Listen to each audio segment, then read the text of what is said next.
Il nous reste encore du temps. On donne tout ce qu'on a. Let's go! Matt Ryan est Atlanta. On fera pas une émission spéciale sur les Alouettes quand même. Ici Charles Dibert qui vous dit... No excuse, opération. Qu'est-ce que vous voulez, les gars? Je suis génial. Ok, fini là. Match nul. Aujourd'hui au match nul, on fait une mise à jour sur ce qui se passe dans le monde de la Formule 1. Laurent vient nous parler des méthodes d'entraînement de certains athlètes et c'est le retour tant attendu de la trappe. Si tu t'en rappelles pas, c'est quoi? Dommage parce que nous non plus. Nouvelle période, c'est 0-0, match nul.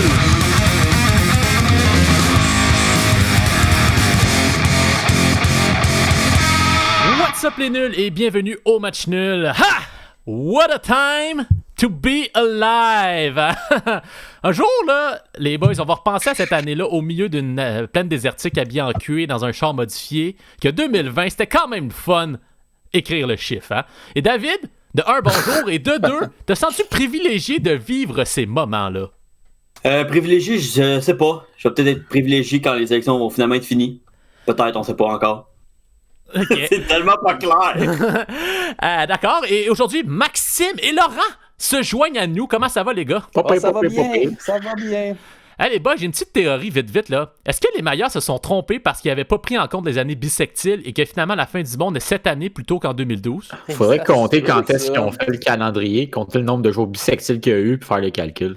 Ouais. Il y a d'autres théories qui disent qu'on a tué les meilleurs avant qu'ils aient eu le temps de finir leur calendrier, d'où qu'ils n'ont pas pu le compléter. Probablement ce qui est arrivé. Ah, d'accord. Donc, outre cela, comment s'est passée votre semaine sportive, les gars? Élection. Plus capable. C'est pas mal le seul sport qu'il y a présentement. Fait que... Hey, moi, je profite de la seule chose qu'on peut encore faire, les gars. Je suis allé faire de l'escalade. J'ai grimpé des... oui, on va pas le dire trop fort parce que c'est peut-être juste un oubli, tu sais. Je suis monté, je suis redescendu. C'est pas mal ça l'escalade, hein? Des hauts et des bas. Entre-temps, j'ai eu mal le reste de la semaine. Fait que pas une semaine mal aux passée, mains, hein? une semaine de s'en remettre. Oui, exact. Ça fait fucking mal aux mains, Jay, ça. Moi, personnellement, comme sport, je vais dire, je me suis pas mal assis sur mon steak, j'ai pas fait grand-chose, mais je m'en vais à la chasse. Chasse au chevreuil. Ah! C'est du sport. Je sais pas quoi dire. Bravo pour toi ou bourreau d'animaux! Fait que je vais dire les deux en même temps. Donc, c'est ça. Et moi, cool. Merci de demander, j'ai fini un marathon, oui, un marathon télévisuel de regarder les 30 saisons des Simpsons. Là. Ça m'aura pris au-dessus de 8 mois, mais j'ai fini. Quand même. Bravo. Je sais. Donc, il a fallu que je du sport. il a fallu que je me trouve autre chose. Là. Donc, c'est sûr que les élections américaines, ça a pris beaucoup du temps, là, parce que il fallait que j'écoute vraiment le Fox News des démocrates, hein, CNN. Là, ça n'a pas de sens à quel point c'est là, mais c'est la même chose, mais de la gauche. Mais il faut que je donne un thumbs up à quelqu'un. Le petit bonhomme là, qui s'occupe de l'écran, là, il sait gérer le tableau. Là. J'en reviens pas. Là. Il doit être encore en train de gérer son tableau puis zoomer sur les petits comtés là, qu'on connaît pas, là, mais wow. J'ai repassé tantôt. Ils ont remis les élections, puis ici, il est encore là. Ben, je sais, il a pas dormi, man. Le gars, c'est une machine. John King, c'est une légende pour vrai. Il fait juste parler. Il fait juste parler. C'est comme il se promène sa map, il passe la nuit à dire ben là, s'il gagne là, ça pourrait être ça. Puis, hey, ça, c'est du sport. Puis autre chose que j'ai remarqué, c'est que les gars, ça nous prend plus de klaxons d'applaudissements. C'est excellent, là. Ça nous prend ça partout, là. Ça revient pas à quel point. Biden disait de quoi? Pip, pip, pip, pip, pip, avec le klaxon, là. C'est comme wow. En tout cas. Oh, c'est vrai, il faisait un cinéparc, lui. Oui, il faisait un cinéparc, lui.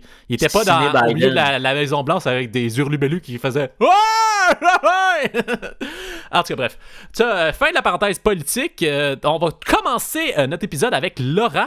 Laurent, de quoi tu veux nous parler aujourd'hui? Ah, les gars, moi, je vous parle rapidement parce qu'on en a parlé, là, c'est difficile, ça va vraiment pas. Vous me connaissez, je suis un athlète, un exemple de mise en forme habituellement, un corps grec. Oui.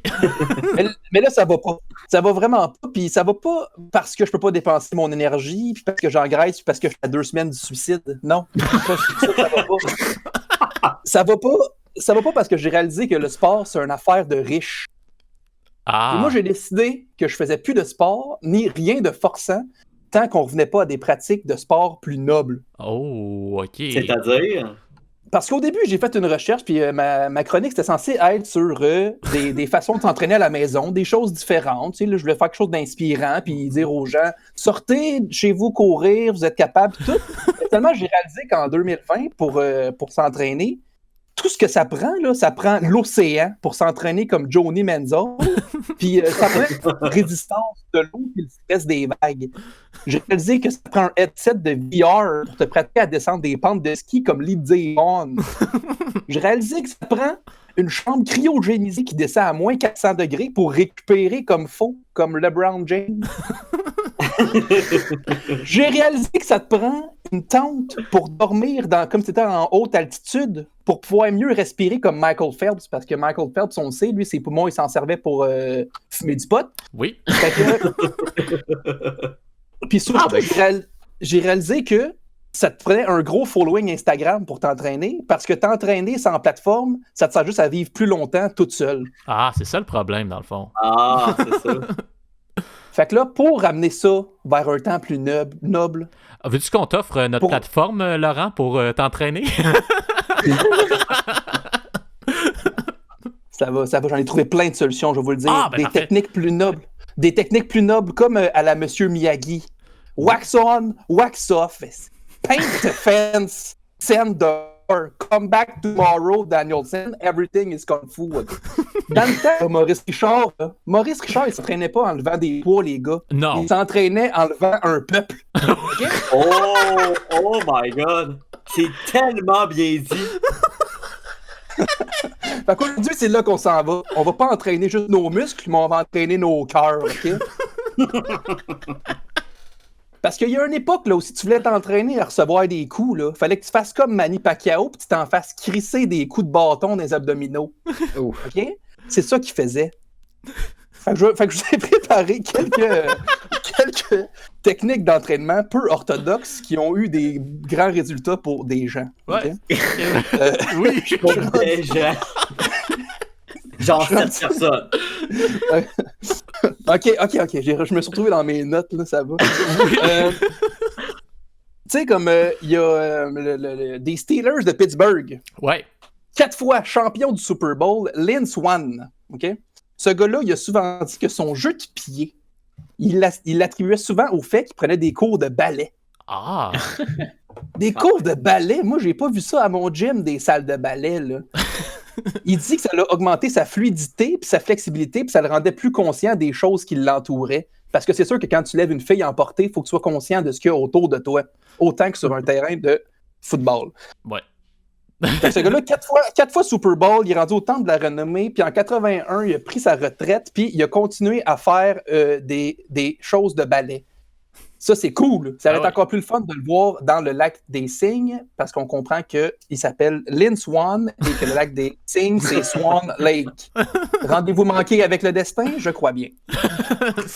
On va rester dans le football, les gars, parce que c'est mon sport préféré. C'est pas vrai, mais c'est parce que mes sources sont toutes américaines. Le joueur Jerry Rice. Oh oui.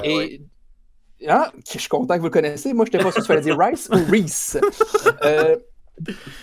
Jerry, il était reconnu pour sa vitesse et lui, il a attribué ça au fait qu'à tous les jours, il courait après des chevaux quand il a grandi au Mississippi. Quoi de plus beau qu'un jeune homme qui court après des chevaux comme dans Spirit? Je sais pas. Une jeune femme. Moi, j'aime mieux ça. Ben écoute, génétiquement, ils sont moins rapides, fait que peut-être que ça serait pas possible. Puis ça s'arrête pas là avec Jerry, parce que son père était bricoleur. Je vous entends dire, les gars, bricoleur, noble métier, vraiment.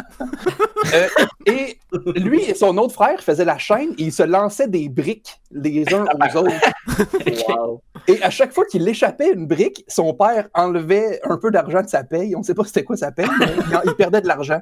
Et c'est de là que seraient nées ses mains fortes. Et vous connaissez l'expression, les gars, « You can catch a brick, you can catch a football ». C'est exactement ce que Patches Houlihan disait dans le film Ballon chasseur. Si tu peux éviter une clé anglaise, tu peux éviter un ballon. J'ai pas osé aller là, mais merci, Guillaume. Ça fait plaisir. Puis là, les jambes Patches, là. Mettons que t'as tout dans la vie, là. T'as un beau physique, tu cours vite, tu sautes haut, t'as des bonnes mains fortes, Mais mettons que tu as tout ça, là, mais tu veux encore t'entraîner, puis amener ton sport au niveau d'or. Oh. Qu'est-ce que tu fais? Ben, tu te mets des lunettes stroboscopiques dans les yeux, comme Michael Jordan. Lui, il s'est entraîné avec des lumières qui flashaient dans les yeux pour pouvoir faire des 3 points dans les moments clutch, même si les gens prenaient des photos en arrière du board. Oh. Wow. Je sais, j'ai écouté The Last Dance, moi, puis il parlait pas de ça. Pourquoi? Je sais pas. C'est un secret. Le gars, il disait que ça l'entraînait justement, les flashs, puis qu'il pouvait voir le jeu au ralenti. Tu sais, comme quand nous, on était jeunes, puis on était dans les discos d'église, puis il y avait un stroboscope, puis qu'on marchait au ralenti. Ouais. De même. Exactement. Il parlait pas plus de aussi, son rendez-vous avec Bugs Bunny dans Last Dance. Hein. Je dis ça, je dis rien. Là. Ah oui, ils en ont parlé. Je l'ai pas écouté. Il y a 1 ou 2 épisodes complets là-dessus. C'est inspirant. Moi, je parle que pour s'entraîner, t'as pas besoin d'être riche puis tout. Ben lui, il a monté un court de basket sur le plateau. Comme quoi, pas besoin d'argent pour construire des trucs. Mais on sait que Michael Jordan n'était rien avant Space Jam. C'est vraiment sa carrière d'acteur qui l'a propulsé au stardom. C'est pour ça que LeBron James veut aller faire ça. Space Jam. Il veut devenir quelqu'un. Il veut qu'on le respecte. Qu'il va devenir quelqu'un, c'est ça. Le up-and-comer, LeBron James.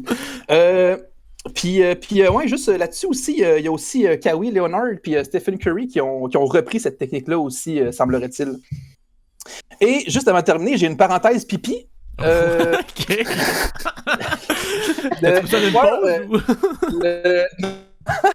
Le joueur Moisé Alou, 19 ans dans la MLB, 2 ballons d'argent, 6 présences au match des étoiles, mais n'a jamais porté de gants pour battre.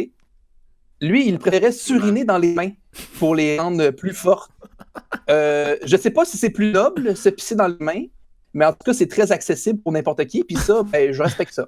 Ça dépend de ce que tu as bu avant. C'est peut-être ça l'affaire. Hein? Exact.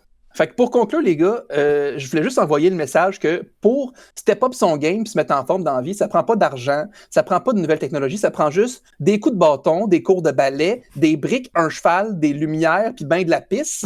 Et tout ça, c'est possible si on reste noble. C'est un très beau message. Sensationnel. Merci, Laurent. On va reprendre un peu nos esprits en faisant une pause. Et au retour, on ressort un de nos vieux jeux. Ça a l'air que ça va être bon. Détente. Relaxation. Relâchement. Détente. Venez vous reposer dans un endroit où l'on peut faire du sport. Tranquille. Le tennis couché. Le water polo silencieux. Le golf. Le spa sportif Marco Polo. Sport aquatique et terrestre en toute détente. À sortie 40 dans l'autoroute Boisbriand. C'est le retour de la trappe, c'est-à-dire le jeu où l'on doit deviner la bonne réponse. C'est clair, hein? Et ça sera pas compliqué. 10 questions, 3 réponses par question, mais une seule de bonne. Est-ce que quelqu'un va tomber dans la trappe et ne pas répondre à la bonne question? On verra qui entre David, Laurent et Maxime évitera de tomber dans la trappe. Et on commence avec notre première question où Laurent va deviner. Est-ce que tu te sens prêt, Laurent, à deviner la première question? Une vraie encyclopédie. Parfait. Et voici ta question, Laurent. Au basketball, pourquoi les minuteries de la NBA sont-elles réglées aux 24 secondes? Et Maxime, tu vas pouvoir nous donner ta première réponse. Oui. Fait que dans le fond, c'est... Quand le sport est encore de se faire développer, il voulait donner un temps limite. Puis c'est le temps que ça prenait en moyenne aux joueurs de faire un aller-retour d'un bout du court à l'autre. Okay. Ça prenait 24 secondes en moyenne, fait que c'est ça qu'ils ont décidé de mettre. Parfait. Je vais te donner la réponse de moi. Alors, au début, c'était 2 arbitres qui s'occupaient des chronomètres pour que le temps d'attaque d'une équipe. Or, il n'y avait pas moyen de synchroniser parfaitement les 2 cadrans. Donc, les 2 arbitres devaient appuyer en même temps sur le chronomètre. Fait que c'était un petit décalage entre les deux, puis on se rendait compte que c'était autour de la 24e seconde que le délai entre les différents chronos des arbitres se faisait plus sentir. C'est un peu comme quand tu remplis ta pompe à essence versus l'argent que tu dépenses. À un moment donné, c'est à $1 le litre, mais à un moment donné, ça vient à se désynchroniser éventuellement, tu comprends? Fait que c'est au 24 à peu près. C'est pour ça qu'ils ont mis le 24. Et David, tu vas pouvoir donner ta réponse? Ben, en fait, c'est juste pour que les joueurs lancent le ballon plus souvent. C'est pas plus compliqué que ça.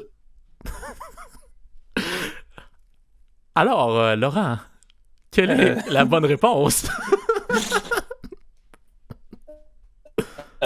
C'est à cause d'une erreur humaine, pour vrai, là, puis que t'as comparé ça au gaz. Fait que je vais y aller avec la réponse à Maxime. Alors, Laurent, Nice. tu es tombé dans la trappe. La bonne réponse, c'est celle de David. Mais non, mais attends! Non, mais c'est Carrément. C'est juste pour rendre le sport plus intéressant. Ok, mais je pensais que la question c'était pourquoi c'est 24 secondes, le chiffre 24. Je sais, c'est parce qu'il faut qu'il lance. Ben ouais, mais c'est juste ça. Ils l'ont réglé à 24 secondes, c'est récemment juste parce qu'ils trouvaient que le monde niaisait trop avec la balle. Fait qu'ils ont dit, on va mettre une limite de temps, comme ça ils vont être obligés de faire de quoi. Je pensais que David avait juste dit une réponse obvious. Ben oui, je sais que c'est ça. Non, mais imagine qu'ils mettent ça comme concept dans d'autres sports, comme ils mettent ça au hockey ou comme au soccer. Là. Genre, t'as 1 minute pour attaquer, puis après ça, pouf, ça serait quand même. Ouais, mais ça pourrait être cool pour elle. C'est différent parce que c'est pas. Le changement de possession, il se fait différemment. Fait que, Ouais, effectivement. Ah, true, ok. c'est surtout pour ça là, que la basket. Puis tu sais, comme le basket, mettons, t'as des fautes quasiment si tu touches l'autre personne quand t'es en défense. Là, fait que c'est ça. Maxime, tu es la prochaine personne à deviner une question. Let's go! Et Maxime, au racquetball, pourquoi Chris. les balles sont bleues? OK. Et Laurent, tu vas nous donner ta réponse. Parce qu'ils ont tous essayé les couleurs, puis c'était celle qu'on voyait le plus. Quand c'était sur le plancher, puis sur les murs qui sont transparents, on s'en rappelle. OK. David, vas-y. On s'est rendu compte que back in the days, la couleur bleue, il y avait plus donc elle rebondissait mieux. Fait que dans le fond, pour garder l'origine de ça, ils ont laissé les balles bleues. OK. C'est tout. Écoute, ma réponse va un peu dans la même veine, mais c'est différent que David. C'est que les scientifiques se sont rendus compte qu'avec les compositions que ça faisait, la balle, qui rendait bleue au final, elle absorbait un petit peu moins de lumière, puis ça permettait que la balle avait plus de vélocité quand elle frappait une surface, donc elle pouvait rebondir plus rapidement. Elle absorbait moins de lumière, fait qu'elle rebondissait plus. Ouais, moins de friction. Alors Maxime, quelle est la bonne réponse? Qui? Honnêtement, j'hésite entre Laurent et David. Toi, ta réponse, je la trouve un peu trop compliquée pour rien. Je pense pas que la lumière va ralentir une balle. Just saying. Non, je dis qu'elle bref, vas-y. Mais t'as dit que ça absorbait moins de lumière, fait que ça ralentissait, je sais pas. Mais je vais y aller avec juste, c'est celle-là qu'on voit le mieux, avec Laurent. Alors, tu n'es pas tombé dans la trappe. Laurent a la bonne réponse. Et c'est au tour maintenant de David de deviner. Yes, sir. Et David, ta question. Pourquoi une partie de baseball était divisée en 9 manches? D'accord? Et je vais choisir à qui à poser. Hein? Et je vais commencer en premier. Je vais dire, c'est la règle de 3, les gars. Hein? Comme dans Mario, il faut battre 3 fois le boss pour le battre. Hein? C'est 9 manches, ça permet aux joueurs d'être au bâton au minimum 3 fois chacun. Max, tu peux donner ta réponse? C'est quand même assez simple. Là. Les inventeurs du sport, ils estimaient qu'une partie était pour durer à peu près 2h30. Ce qui est faux parce que ça dure genre fucking plus longtemps. Mais dans le temps, ils pensaient que c'était pour durer à peu près 2h30. Puis jouer 9 manches, ça prendrait à peu près ce temps-là. En moyenne. OK. Laurent? Ben, Max, il a raison que c'est le rapport au temps, mais c'est parce qu'au début, une partie, ça comportait 15 manches, mais ils ont réalisé que le sport était trop long et ennuyant. Fait qu'ils ont réduit ça à 9.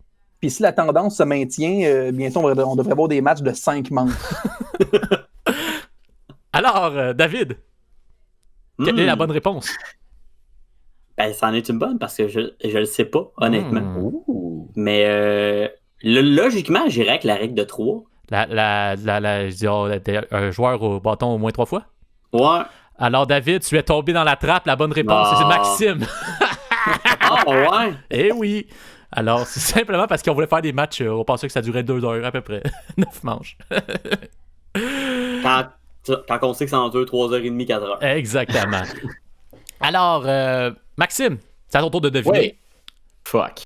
Alors, Maxime, pourquoi un partisan loyal d'une équipe sportive s'appelle un fan? Okay. Laurent, vas-y. C'est parce que, historiquement, à chaque événement sportif, sur les lignes de côté, on retrouvait une fanfare pour encourager puis mettre de l'ambiance. Puis de là, la fanfare, c'est devenu un fanfaron pour ensuite devenir un fan. Ah. OK. David? Ben, c'est que le premier cadeau qu'ils ont eu, quand, mettons, ils recevaient les gens, qui leur ont donné le premier cadeau, c'était une petite fan, parce qu'il faisait vraiment chaud. Donc, ils leur ont donné une fan, on fait, on pourrait les appeler les fans. Ah. C'est resté. OK. C'est pas plus compliqué que ça. OK. Ma réponse, Maxime, faut que tu saches que la bonne réponse est le mot fan, est le diminutif du mot fanatique. Et le mot fanatique, ça vient du mot latin fanaticus. Et ça veut dire appartient à un temple. Mais l'expression a plus été liée au monde du sport lorsqu'on a commencé à désigner des petits mondes, des voyous là, qui viennent à des matchs de boxe, mais sans se faire payer. Puis là, ça a évolué avec le temps pour qu'on connaisse le sens aujourd'hui que c'est un fan. Ouais. Alors, Max, Ouais. qui dit vrai? Je pense que c'est toi, Guy. Alors, tu n'es pas tombé dans la trappe, félicitations. Quand on amène le latin, hein? Non, mais David aurait pu m'avoir s'il avait dit, tu sais, les espèces de trucs, les papiers que tu pliais puis tu pouvais faire du bruit avec, là. Ouais, mais c'est ça que... Non, mais si tu travailles avec ça, parce que ça fait des fans aussi, là, je serais pas mal tombé dans le drap. Parce que au début, quand tu commençais à expliquer, je suis comme, Chris, ça fait du sens. Parce que au début, tout le monde en avait. Clac, clac, clac, clac. Mais ouais. Mais non, sorry. Alors, on est rendu maintenant à Laurent. Yes. Et, Laurent, ta question. Au football, d'où vient Mon sport préféré. le nom corps arrière? Corps arrière. Oui. Alors, Maxime, tu peux y aller. Ouais, fait que dans le fond, lors de la naissance du football, il y a un coach qui a eu l'idée de placer justement le lanceur, un quart de verge en arrière du joueur de ligne offensive qui donnait le ballon. Puis, pour justement qu'il y ait plus de temps pour faire sa passe, qu'il y ait plus de distance. Fait que, il créait au joueur « Remember to move a quarterback ». Puis quarterback est resté parce qu'il y a les quarterback, juste pour qu'il recule d'un quart de verge. Puis ça a juste comme resté dans le monde du football. OK. David? Ben, c'est que dans le fond, il était placé 4 verges en arrière. Donc, il était quart arrière. OK. Et moi, ma réponse, c'est que le nom, ça vient surtout du langage de guerre, parce que c'est pas très surprenant, les liens entre le football et la guerre. En gros, c'est celui qui transmettait les ordres des généraux qui étaient le plus éloignés en arrière, genre sur la colline, les généraux qui étaient sur la colline en train de boire du thé. Puis c'est lui qui s'occupait de faire la transmission aux ceux qui étaient en première ligne. Puis le nom complet de ce poste-là, c'était le Quartermaster General. Okay? Mais là, il était coutume de l'appeler le quarterback parce que c'était le général qui était toujours en arrière des lignes du front de combat de mêlée, dans le fond. Alors, quelle est la bonne réponse? Mais là, je trouve que les réponses à Max et David se ressemblaient beaucoup. Là. Puis là, tantôt, je me suis d'avoir par la simplicité de David. Mais Max, il m'a dit quand il a dit move a quarterback. Et il m'a eu. Je vais y aller avec David. T'as presque tombé dans la trappe, mais c'est David qui a la bonne réponse. Ouais, c'est à peu près ça. C'est aussi niaiseux que ça. C'est aussi niaiseux que ça. C'est la distance. Je savais même pas c'était quoi la vraie réponse quand j'ai écrit la mienne. Mais écoute, tu veux rire? Parce que dans le fond, la vraie réponse, est placée à un quart de la distance entre la ligne et le centre arrière. Ouais. Donc, Maxime m'a dit la bonne réponse, mais je peux pas dire la même affaire 2 fois. C'est vrai.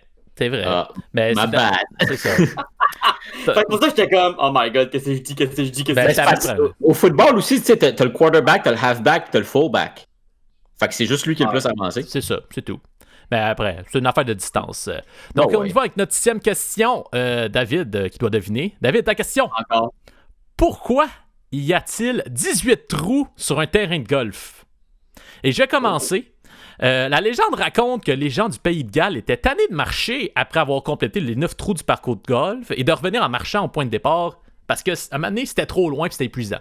Donc, un parcours qui a eu décidé de construire 9 autres trous sur le chemin du retour pour rendre le chemin du retour beaucoup plus plaisant et qu'on puisse continuer de jouer.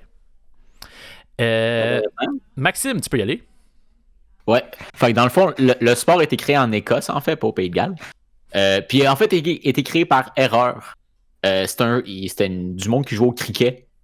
Puis en frappant sa balle, ben, il y avait un trou de marmotte sur le terrain où il jouait au cricket. Puis il a frappé la balle dans le trou, puis il trouvait ça beaucoup plus le fun après de continuer à frapper les balles dans le trou que dans les petits crises de door que tu joues au cricket. Puis là, ils ont continué à chercher sur le terrain, puis ils cherchaient des trous différents, puis ils essayaient, puis au final, ils en ont trouvé 18, puis le chiffre est juste resté. Puis le sport s'est développé avec comme cette légende-là, si tu veux. OK. Laurent? C'est vrai ce que Maxi dit, que ça vient d'Écosse, le golf, j'ai googlé.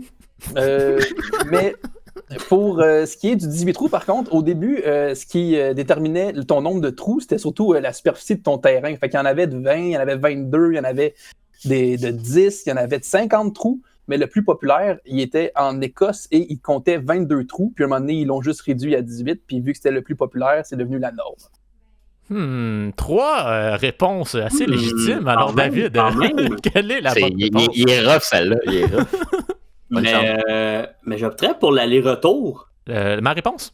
Ouais, ça va, t'en fais une partie pour aller, puis après ça, tu fais ta partie, puis tu reviens. Malheureusement, c'est une mauvaise réponse. Tu es tombé dans la trappe. C'est Laurent qui a dit la vérité. Oh! Oh oui! Hein, il t'a donné un bon indice en disant qu'il a googlé. Donc, tu es tombé. Ouais, mais des fois, c'est comme trop évident. Moi aussi, j'ai googlé. Alors, je veux savoir où c'était fait. Je vais te plugger ça. Alors, Maxime, ta question. Ouais. Let's go. Pourquoi y a-t-il un H à l'intérieur du C sur l'uniforme des Canadiens de Montréal? Ah, OK. Alors, David, vas-y en premier. Parce que dans le fond, c'est Club Hockey Canadien. CHC.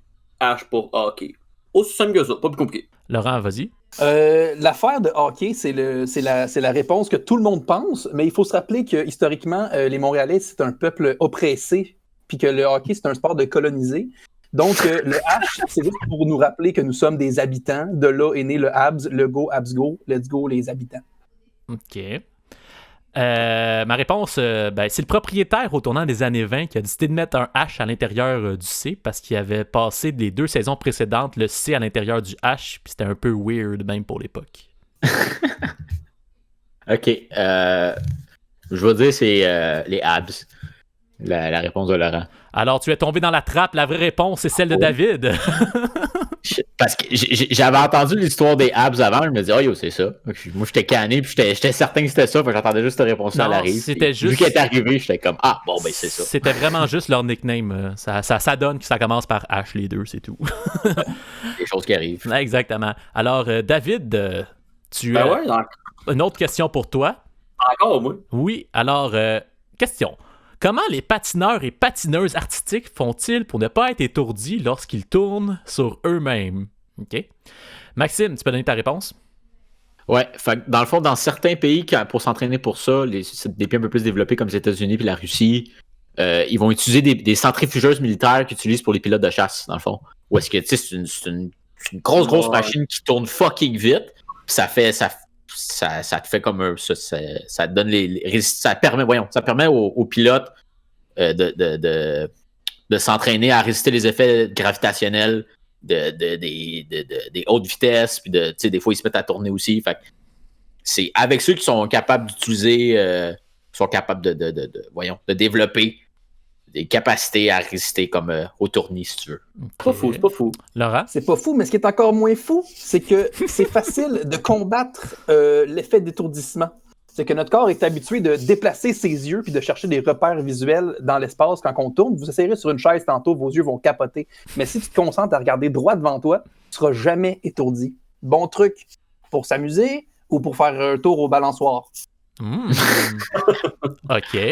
Et moi, ma réponse, c'est une partie de leur entraînement est de tourner sur eux-mêmes pour se situer et habituer leur corps et leur cerveau aux forces lorsqu'ils tournent. Il y en a certains même qui vont se pratiquer justement sur des chaises de bureau. Hein. C'est un peu le même principe que les astronautes, comme Maxime parlait, mais évidemment, ils ont beaucoup moins de budget, les vrais patineurs, parce que Maxime est en train de clairement de mentir. Donc, voilà. Donc, j'ai dit les pays développés. J'ai pas dit le Congo, puis les pays qui participent pas. Penses-tu que le Canada ont des centrifugeuses ici, à part au Cosmodome? Oui. En tout cas, étant quelqu'un qui a été dans l'Air Force, oui. David, vas-y. Qui dit vrai? Je dirais que la réponse de Laurent. Et tu n'es pas tombé dans la trappe, c'est lui qui a la bonne réponse. Félicitations. Merci. Laurent, question pour toi. Yes. Avant-dernière question de notre jeu quiz La Trappe. Au baseball, pourquoi les abris dépassent-ils à moitié du sol? Et je vais commencer. T'as-tu compris la question? Ouais, pourquoi quand tu dis dépasser, ils sont dans le sol? Exactement. Alors, je vais commencer avec ma réponse. C'est le baseball, c'est un sport qui se joue surtout l'été, et tout le monde sait que l'été, il fait chaud. Et comme les joueurs peuvent rester un temps sur le terrain, parce que c'est long le sport, et on avait trouvé un moyen pour qu'ils se rafraîchissent. C'est pourquoi qu'à la construction des premiers grands stades de baseball d'Amérique du Nord, on a mis l'abri un peu plus dans le sol pour rester au frais, comme dans les sous-sols. David, vas-y.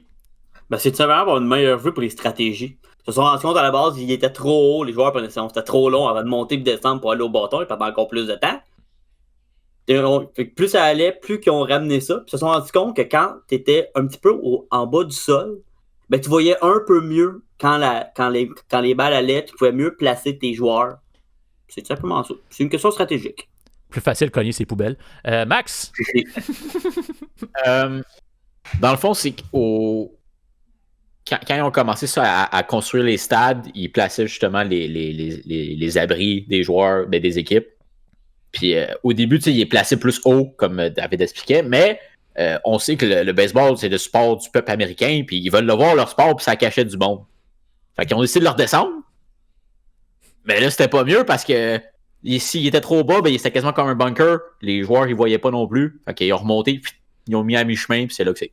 Alors, Laurent, qui dit vrai? Quelle est la bonne réponse? Dans ma tête à moi, je pense que c'est une question de vision puis de voir les balles puis les signaux entre les joueurs comme faux. Fait que j'irai avec la réponse à David encore. Malheureusement, tu es tombé dans la trappe. C'est Maxime qui avait la bonne réponse. Ils ont dit presque la même affaire. Ils ont dit presque la même affaire. Ils ont pas dit la même affaire. C'est pour ça que j'ai saucé un peu plus, là. Parce que sinon, c'est juste une phrase, comme si je faisais dire ça. Non, c'est vraiment pas des raisons stratégiques, visuelles. C'est vraiment des raisons pour que les partisans puissent voir. Et dernière question, Maxime qui devra répondre à cette question. Pourquoi les golfeurs professionnels ne portent-ils pas de verre fumé en jouant, des lunettes soleil? Alors, je laisse David y aller en premier. C'est dans le fond, seulement, ça leur gêne la vue. Donc, des fois, en étant penchés, les neufs vont avoir tendance à pencher aussi. Avec les montures, ça va le cacher. Puis, c'est juste pas la mode non plus. C'est vrai que c'est difficile d'enlever des lunettes. D'accord. Je vais y aller. Moi, je dis, les lunettes soleil, à la base, c'est quelque chose qui a été inventé par une femme. Okay? Et comme on sait que le golf est un sport très machiste, elles ont été interdites au début des années du 20e siècle. Puis comme les règles de golf changent à chaque fois que Pluton fait un tour du soleil, c'est encore interdit de nos jours. Attends, machiste ou misogyne? Misogyne, machiste. Machiste, ça veut dire que c'est homme, là. Ah, ok. C'est pas ça que je pensais. Je pensais c'est à Sado. Okay. Ça, c'est Mazo, ma bad. J'étais comme, pardon? Non, c'est juste, ça veut dire que c'est un sport très d'homme, là, en gros. Comme on se rappelle qu'à Augusta, y a pas, les filles peuvent pas encore jouer, là. Alors, Laurent, vas-y. C'est un sport très homme et c'est aussi un sport où il y a beaucoup d'argent. Et qui dit argent dit souvent cocaïne. Et dans les années 70, le golf a été frappé par un gros scandale de cocaïne. Puis ils ont remarqué que tous les joueurs portaient des lunettes fumées, même lors de jours de pluie. Et c'était juste pour cacher leurs pupilles dilatées. Fait qu'ils leur ont dit, là, les gars, plus de verre fumé pour personne. On veut les voir, vos yeux. C'est pour ça. Simplement pour ça. Alors, Maxime, qui dit vrai? Ouf. Je vais aller avec Guillaume. Tu es tombé dans la trappe. Mais yo, Laurent! C'est excellent. C'est David qui a dit la bonne réponse. C'est trop dur d'enlever des lunettes. Plus personne suit la trop dur d'enlever des lunettes, fait qu'ils ont décidé de pas en mettre. Non, il y a plein de raisons. En fait, c'est juste que quand tu te places comme ça, puis tu te retournes comme ça te cache le terrain. Ah, mais yo! T'es enlèves tes lunettes. Oh my god, ok, sorry. Ils ont toutes des petites de casquettes de ma tante, pas de top. Mais il y a d'autres raisons aussi, là, comme que c'est pas à mode, des affaires de même, là, mais il y en a. Moi, dans ma tête, si quelqu'un avait dit, c'est parce au golf, t'as une étiquette de linge, dans le sens que moi, si quelqu'un avait dit ça, moi, je serais tombé dedans encore plus à 2 pieds joints. Donc, j'espère que les nuls, vous avez été meilleurs que nous d'avoir décelé la vérité. Puis j'espère que vous allez vous coucher moins niaiseux. Et on va aller se divertir un peu, tant qu'à être niaiseux un peu en ce moment, avec un autre chapitre de notre Wong Fei-Hung. La légende de Wong Fei-Hung. Dans l'épisode précédent, Wong Fei-Hung s'est rendu au 10-30 afin d'aider le maître du hockey à se débarrasser de la présence médiatique. Suite à ses exploits, Wong reçut la première des clés des 12 tribus. Chapitre 2. Le maître du water polo. C'était un matin paisible dans le village des Wok.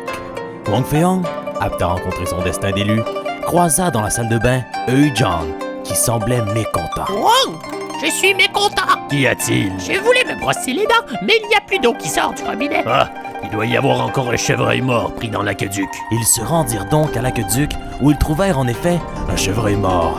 Toutefois, ce n'était pas la cause de la sécheresse. Le problème semble venir de plus loin. Nous devons trouver la source. Rendons visite aux Robayalibolo. C'est eux qui s'occupent d'approvisionner les tribus en eau. Wang Fei-hong et John se mirent alors en chemin pour se rendre vers le village Aquarello, un lieu paradisiaque rempli de grandes piscines pour pratiquer le sport de la tribu, le water polo. Mais à leur arrivée, John constata que quelque chose clochait. Le village était désert et à sec. Mais, où sont passés les Robayalibolo? Nous sommes ici! Mais que s'est-il passé? L'eau a disparu et quand nous étions dans la piscine, lorsque c'est arrivé, nous sommes restés piégés. Ne vous inquiétez pas, nous allons trouver un moyen de ramener l'eau. C'est sûrement notre maître qui manigance quelque chose. Il est devenu fou. Ça fait 2 mois qu'il prépare un spa sportif. On dit qu'il vit au temple de l'eau, mais ceux qui ont tenté d'aller le confronter n'en sont jamais revenus. Wang Fei-hong et John décidèrent donc de s'aventurer au temple de l'eau pour trouver le 10 mètres du water polo. Mais le temple était plongé dans l'obscurité totale. Oh, on voit rien ici. Qui êtes-vous? Et montrez-vous! C'est le maître du polo dans l'eau. Appelez-le par son prénom pour qu'il vous réponde. Nous venons vous voir car les tribus n'ont plus d'eau. Pouvez-vous nous aider? Hors de question! Quelle autre utilité outre un spa sportif pourrait avoir l'eau? Aucune pour une marque haut de gamme tel le sport Spa Polo Pado! Vous ne pouvez pas priver les habitants des tribus d'eau! Vous devez mettre fin à votre projet de spa! Étant marqué de l'eau, elle m'appartient de droit! À vous de trouver l'introuvable dans le noir! Wang Fei-hong et John devaient trouver le prénom du maître pour pouvoir s'en approcher. Wang crut discerner du mouvement dans l'obscurité. Regarde, John, je remarque au loin... Je remarque au loin... Marco... Wang Fei-hong découvrit le nom du maître du water polo. Marco... Marco... Marco... Ah, je te tiens, mon sale! Comment je fais pour repartir l'eau? On entraîne l'insignifiant en poudre de métal! Déversera pour vous la solution recherchée! Wang se rendit donc au centre de distribution de l'eau et trouva la pièce qui bloquait la turbine du barrage. Mais celle-ci n'était pas un insignifiant morceau de métal. C'était la clé de la tribu du water polo. Mais cette bout de métal est une clé de la boîte Daisy! Diantre, prends-la! Que de malheur cette clé a su me déverrouiller! Wang Fei-hong prit possession de la deuxième clé. Marco Polo comprit la leçon et son peuple décida de le pardonner car, comme le dit le vieux proverbe chinois, l'eau ne reste pas sur les montagnes, ni la vengeance dans un grand cœur. Il a reçu une moine cette et 12 clés pour qui il est mort. C'est bien intéressant, Ah! Wang Fei-hong, spécial Noël, manquez pas ça. J'ai entendu dire que la production dépense sans compter pour ce spécial, hein. C'est pas pour vous hyper, mais ça risque d'être l'événement de l'année après l'annonce des séries à 24 équipes. Bon, David, Hamilton est maintenant le plus victorieux, Mercedes a remporté le titre, donc pourquoi regarder le reste de la saison de Formule 1? Ben parce qu'il se passe quand même plein de choses. Donc j'ai décidé de faire une chronique F1. Ouh!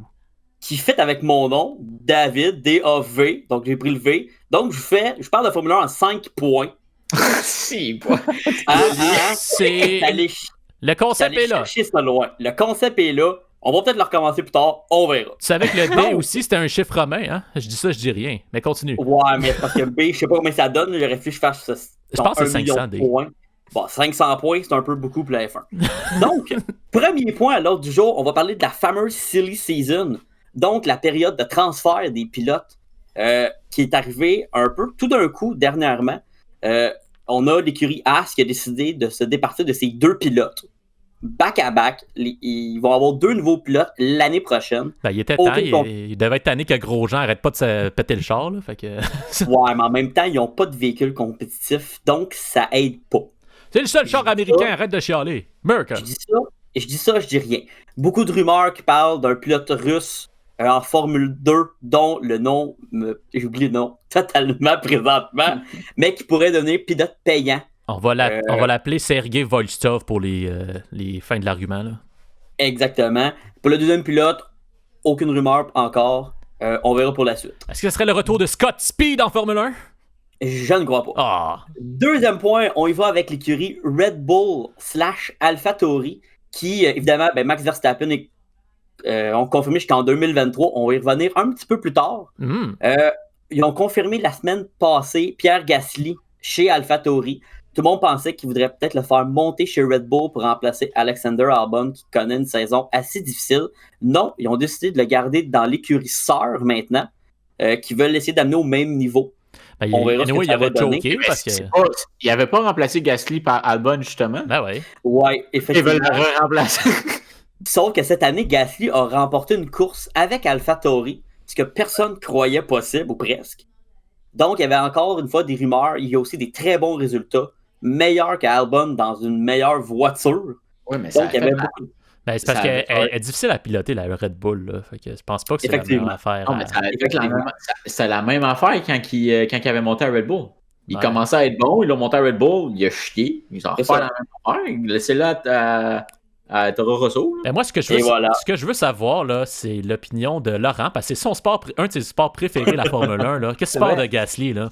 Non, mais moi, tu sais, j'ai quand même écouté la série les 2 saisons sur Netflix, puis pour vrai, je me suis vraiment intéressé à ce sport-là. Pas cette année, parce que je trouve ça dur de s'y intéresser. En temps de quarantaine. Oui, c'est vrai. Mais c'est vrai que cette storyline-là était vraiment folle. Puis là, j'avais lu ça aussi qu'ils veulent monter Toro Rosso au même niveau que Red Bull, puis les laisser se compétitionner un peu plus. Ça, c'est vraiment cool pour le show, je pense, dans un sport que peut-être qu'il en manque une fois de temps en temps du show, puis de laisser les pilotes les uns contre les autres. Fait que je trouve ça cool quand même. Effectivement. Quelle opinion? Hein, Guillaume? Hein? Il se débrouille. Évidemment, pour continuer, en fond, l'avenir d'Alex Albon est toujours incertain au moment où on se parle. Ça a l'air qu'il aurait donné une date limite, une période limite de course pour bien performer. 15 ans, Red Bull pense peut-être à aller chercher à l'extérieur de sa pépinière de jeunes talents pour monter chez Red Bull. Donc, il y a les noms de Sergio Perez et de Nico Hülkenberg qui ont apparu un peu out of nowhere. Donc, on verra qu'est-ce que ça va donner. Chez AlphaTauri, il y a Daniil Kvyat, que ce serait sa dernière saison. Là, il manquerait juste à l'annoncer. Le seul problème avec ça, c'est qu'il voudrait faire monter le jeune Yuki Tsunoda, qui est un protégé de chez Honda, mais qui n'a pas encore sa super licence pour pouvoir conduire en Formule 1. Donc, c'est juste ça qui ferait...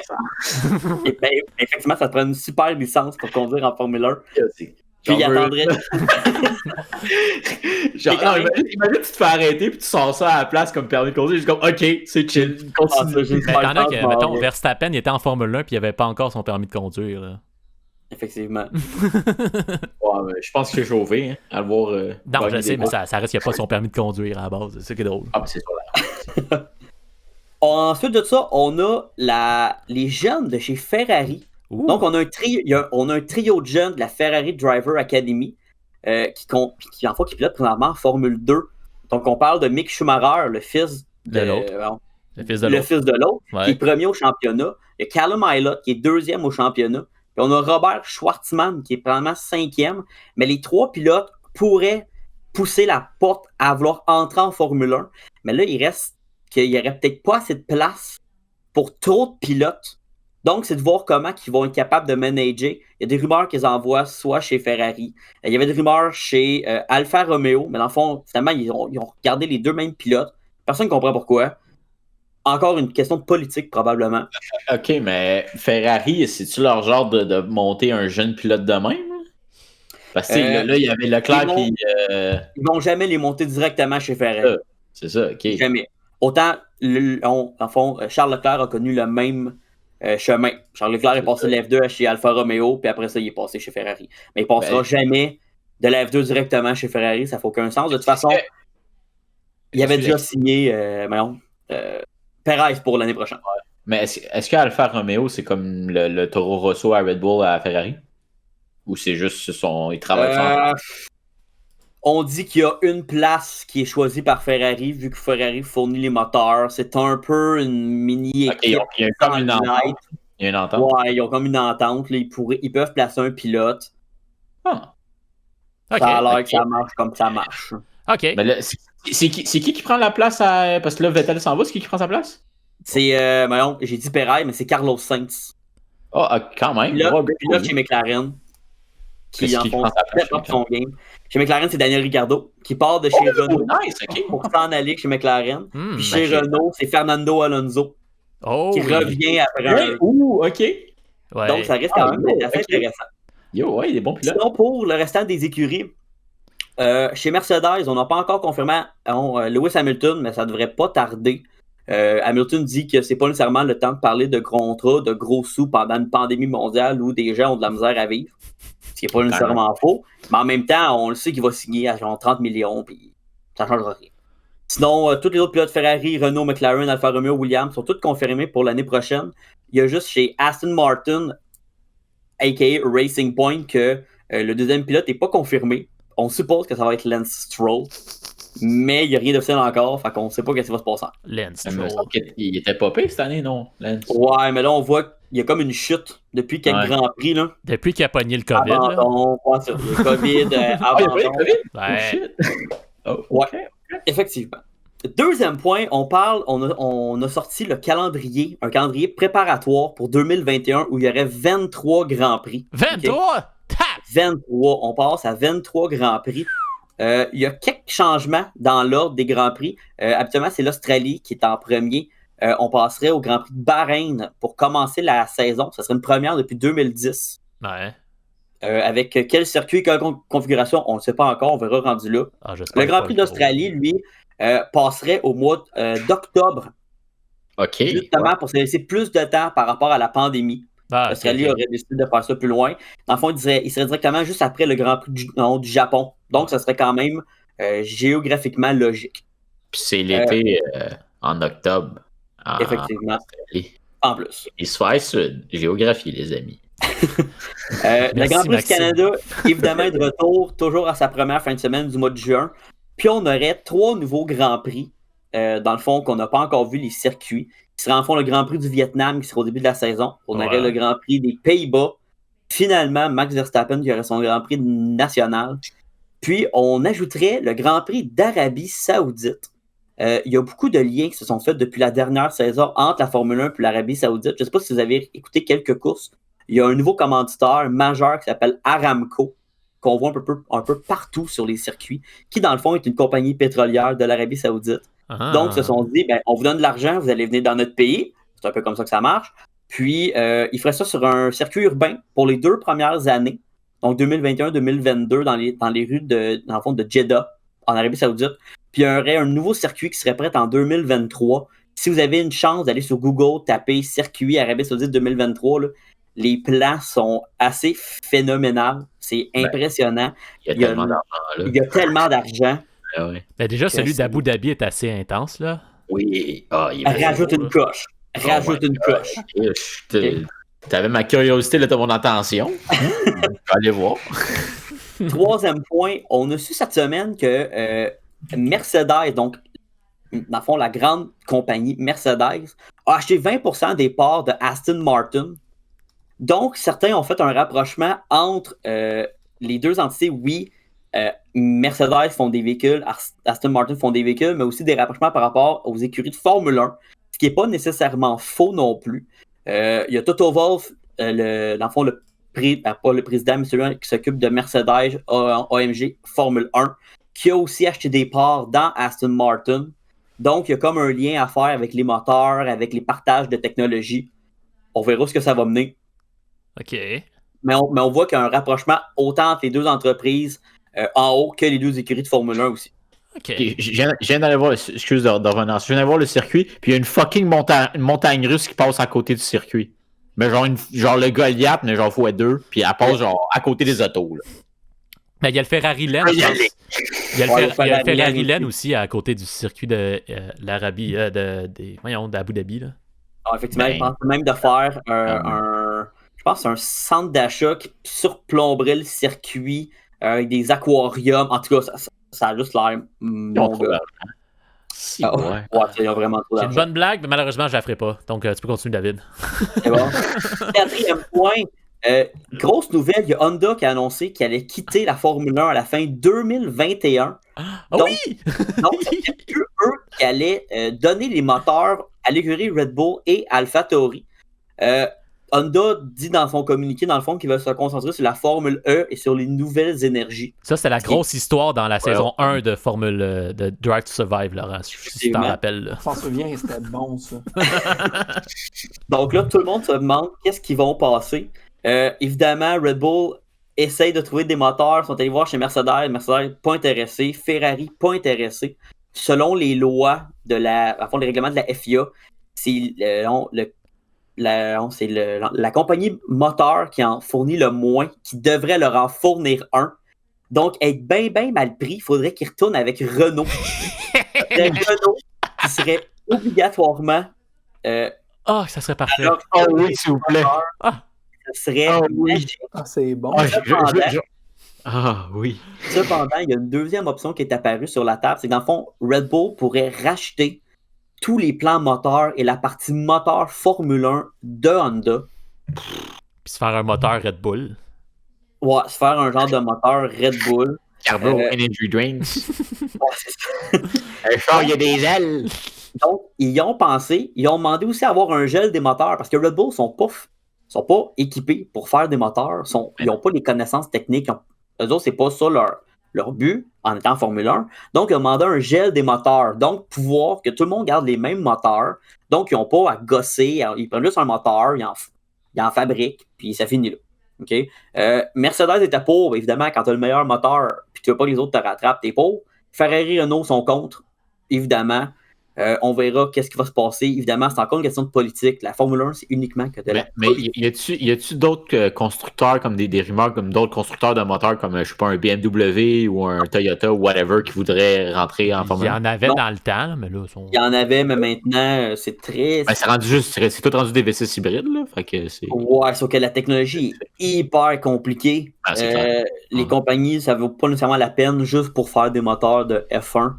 Préfèrent beaucoup plus se concentrer sur la Formule E. Si vous regardez dans la Formule E, là, toutes les grandes compagnies sont là. Porsche, Nissan, Audi, toutes les grosses compagnies se concentrent là. Parce qu'ils développent leur moteur pour leur véhicule électrique. Quand là, la Formule 1, les hybrides, l'avenir n'est pas là. Fait qu'ils vont. C'est pour ça qu'ils. C'est ça. Donc, c'est des V6 hybrides avec des récupérateurs d'énergie, des batteries. C'est beaucoup trop compliqué pour rien. Donc, on verra où ce que ça va mener. Qui m'amène à parler de Max Verstappen. Si Honda quitte la Formule 1, Red Bull n'ont pas nécessairement les moteurs, est-ce que Max Verstappen va vouloir rester chez Red Bull avec un moteur Renault ou avec un moteur badgé XYZ? Il va peut-être préférer s'en aller, essayer d'aller gagner ailleurs. Mais ils vont bien les Renault quand même cette année, là. Ils vont bien, mais le moteur, ils ont toujours eu des problèmes avec Red Bull. Oui, ils ont gagné, mais ça a toujours été plus difficile. On verra pour la suite ce qui va se passer avec ça. Et dernier point, je ne pouvais pas passer à côté. Lewis Hamilton qui est devenu le champion, le plus grand champion de l'histoire de la Formule 1 avec ses 93 victoires, qui a dépassé Michael Schumacher, c'est 91. Lewis Hamilton, c'est 93 victoires, 97 pole position, puis 162 podiums en carrière. C'est des chiffres monstrueux.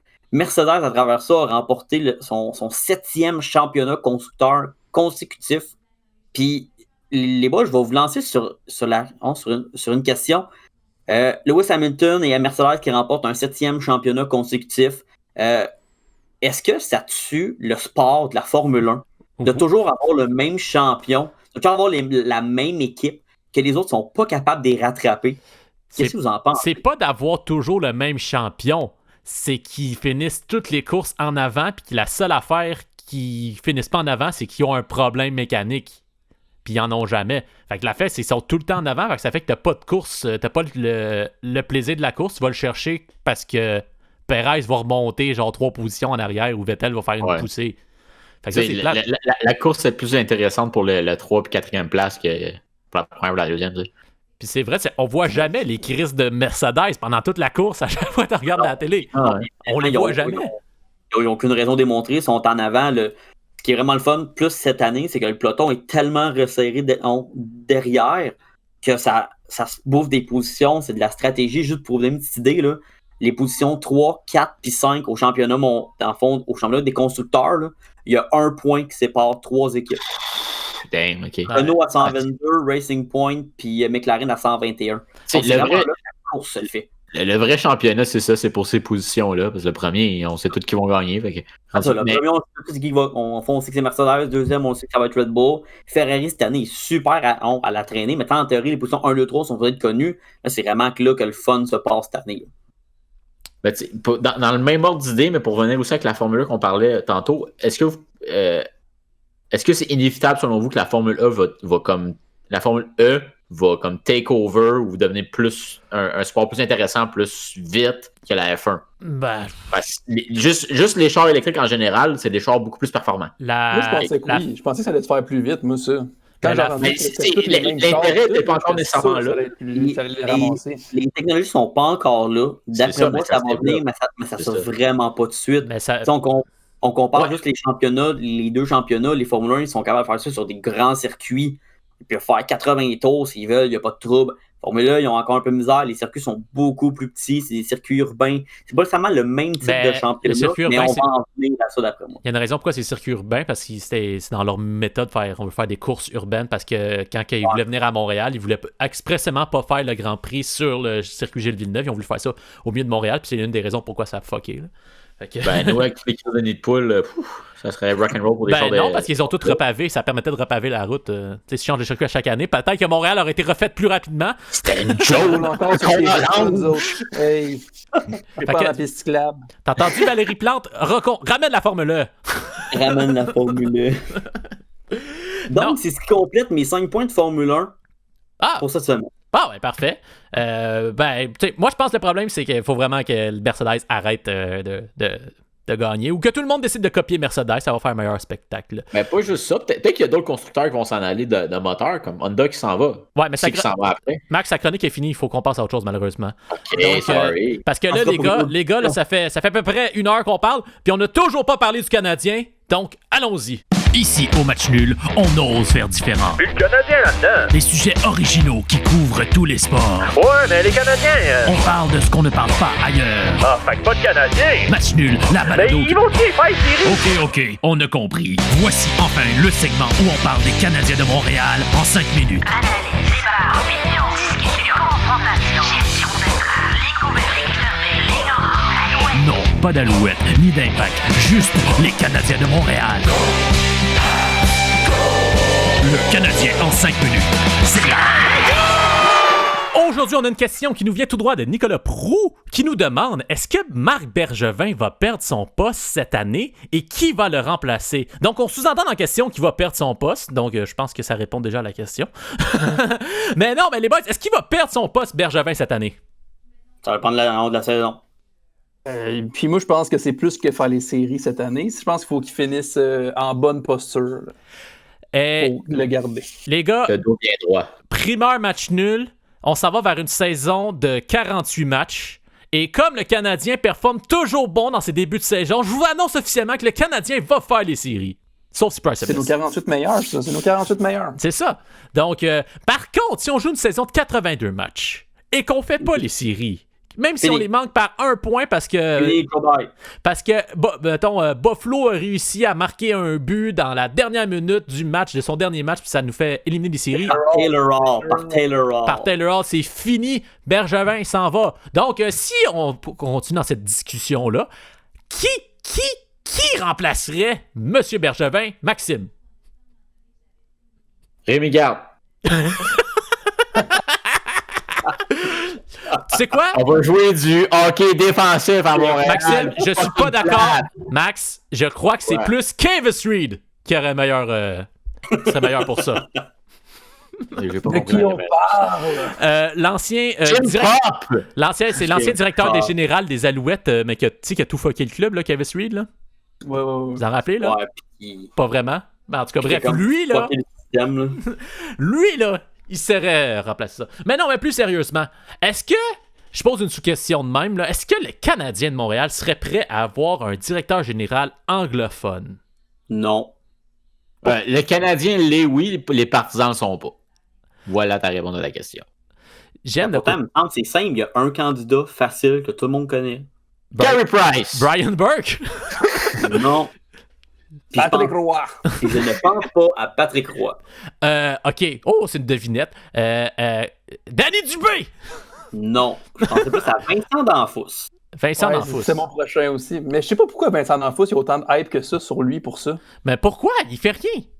Ouais, je sais pas ce que son background, que le monde il pense que c'est un bon joueur de centre. Moi, c'est la même affaire que je disais quand que Michel Therrien est venu coach du Canadien. Le monde faisait « Ah ouais, Michel Therrien! » Mais Chris, il était analyste à RDS avant ça, là. Puis quand il s'est fait renvoyer, il s'est pas fait rengager. Quand il s'est fait renvoyer, il s'est pas fait rengager. Il est retourné à l'ANS à RDS puis à GC, là, je veux dire. Puis là, il est assistant coach. Fait que c'est comme, oui, je comprends, mais je sais pas. Moi, donner quelqu'un qui est pas dans le milieu, j'ai peur que ça fasse comme Régent Hull, même si j'ai aucune idée de ça, parce que je sais rien. Mais j'ai peur que ça fasse ça. En tout cas, je sais pas pour vous. Non, il y a un virement jeunesse un peu aussi. Là, il y a eu de plus en plus de jeunes DG qui, eux, baignent là-dedans depuis qu'ils sont jeunes, puis dans les Fantasy League, puis ils connaissent les prospects des années à la longue. Là. C'est le fun qu'on sorte quelqu'un de nulle part, là, un jeune analyste d'ici qui travaille genre pour un journal random à Québec, ici, puis qui connaît toutes les... Snake Boisvert, là? Genre... Ben, tu sais, si on l'avait, on avait Julien Brisebois qui est directeur général de Tampa Bay, on l'avait. Là. Ça, c'est lui qu'on a laissé partir. C'est qu'on était cave. C'est nous autres qui l'a laissé partir. Là. Ouais, on est cave. C'est ça le problème. Donc, il y a beaucoup de monde qui disent Pierre McGuire. Non. Donc, on devrait mettre un jeune influenceur d'Instagram là, de genre 17 ans. Là. Moi, je vais rendre le club super populaire sur les réseaux. Et après, le reste, c'est pas grave. Mais ces stories vont être ça à coche dans le vestiaire. Ouais, mais il est pas dans le vestiaire, c'est pas un DG. Mais, mais lui, il va l'être. Il connaît avec son équipe. Fait que dans le fond, est-ce qu'on est mieux de laisser Bergevin encore? Ouais. Oui. Ouais. Ah, d'accord. Jusqu'à la fin de la saison. Jusqu'à la fin de la saison. Ouais, mais s'il fait pas un job, là, en même temps, il reste 2 ans de contrat. Ouais. Je pense que c'est la meilleure option. On verra. Il reste 1 an, c'est le congédie. C'est vrai, il a toujours pas été re-signé, hein. Donc, on sait jamais ce qui peut arriver. Mais, tu sais, comme on dit dans le milieu, là.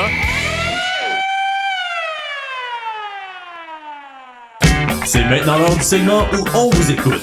Vos questions, nos réponses, c'est maintenant.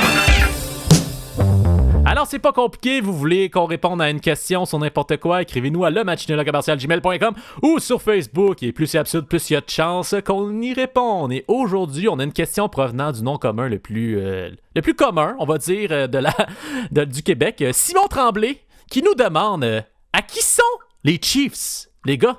À qui sont les Chiefs? Reggie. Ben non, c'est le coach. C'est à qui les Chiefs? À qui sont les Chiefs, les gars? Reggie. Dans mon cœur, ils sont à Reggie. Les gars, les Chiefs là, appartiennent au passé, à une époque résolue du hockey violent et vulgaire. Maintenant, on a des hommes qui vont à l'école, qui vont vite, puis qui sont plus là pour se taper sa gueule. Les Chiefs, c'est mort. Ça appartient plus à personne. C'est la famille Hunt. Oui, ça c'est vrai sur la famille Hunt pour les Chiefs de Kansas City, mais je crois pas qu'on parlait de football ici. Je crois qu'on parlait plus du film, l'équipe fictive de hockey. Les Chiefs. Ouais, c'est une réponse de plot, ça, Dave. Eh, wow! Dis-lui pas trop ça, il va finir magané, notre Dave. Là. Il va finir magané. Erreur, Dave, c'est un tueur! Ah, mais là, Dave, il est magané avec ton. Dave, il est magané. Avec ta. Voyons, j'ai manqué mon affaire. Alors, tout ça pour dire que les Chiefs, à qui sont les Chiefs? Anita McCambridge. Anita. Ouais, c'est elle la propriétaire qui était la femme de l'autre, mais que l'autre est mort puis qu'elle voulait les vendre pour faire du cash niveau les taxes. Alors j'espère que ça répond. Les vendre en Floride. Exact. Non, elle voulait pas les vendre en Floride. C'est Reggie qui voulait les faire transférer en Floride, mais elle voulait juste fold l'équipe pour faire un taux de taxe pour sauver l'argent. Donc, ça répond à ta question. J'espère que ça répond à ta question, Simon, et c'est déjà terminé. Ben oui. Tout ça pour dire qu'il vaut mieux jouer avec des jouets que jouer avec leurs graines. Et c'est déjà terminé pour l'épisode 51 de Match Nul. Ben oui, définitivement le meilleur 51e épisode qu'on a fait. N'hésitez pas à vous abonner sur iTunes, Spotify, YouTube, Facebook, Twitter, MySpace pour ne rien manquer de notre contenu. Et on se revoit la semaine prochaine pour un nouveau épisode du Match Nul.